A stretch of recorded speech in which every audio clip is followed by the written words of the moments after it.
Another question, right? Matt A.S. Wales. Why don't you like target date funds? Here's the thing, right? And I put out a post. The average person invests if they have a corporate job, and they invest through their 401k, right? Their employee benefits. And, I like a 401k, especially if your job is giving you a 401k match, right? I recommend always invest up to what your company is willing to match you at. That could be 5%, 10%, whatever that is, take it, because that is free money. Day one, you have 100% return. Guess what? You're doing better than Kathy Wood. You're doing better than any of these hedge fund, advisors on Wall Street that are managing billions and trillions, right? Larry Fink with BlackRock, you name it, right? You're doing better because day one, you have 100% return. Take the free money.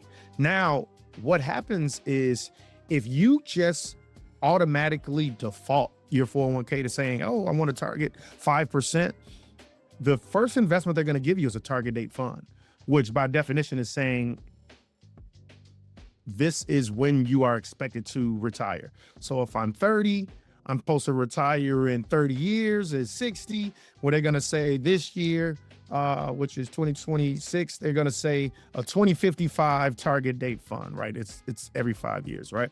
And so they're saying that is when I'm going to retire. The idea is it's a one size fits all. Everybody's going to have different risk tolerance. And so what they're saying is, we're going to probably have about 70% in stocks, about 30% in bonds day one, because, if I'm 30 years old, then as I get 50, the idea is like you take 100 minus your age, and then that's the difference. They changed it, but that's kind of the difference of how they're going to allocate from equity to bond. And as you get older, bonds are going to be a larger percent of your portfolio. And here are the things that we need to talk about.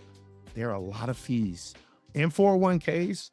They're mutual funds, and mutual funds have higher fees than your typical index funds that you could just buy, right? ETFs that you could just buy on your own in your normal brokerage account. So mutual funds have higher fees. And what happens is in a target date fund, there are several mutual funds. And as time goes, we think about what compound interest is. Well, fees also compound, and that is a silent wealth killer.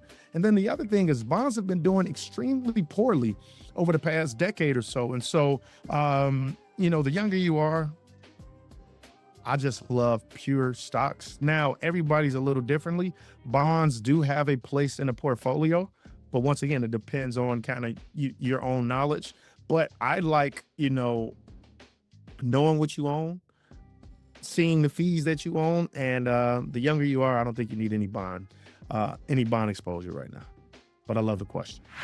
All right, guys, that's it for this episode of Real Money with Ross Mack. And remember, we are not letting you struggle with your finances in silence. Each and every week, submit your questions, and we're going to demystify this thing for you.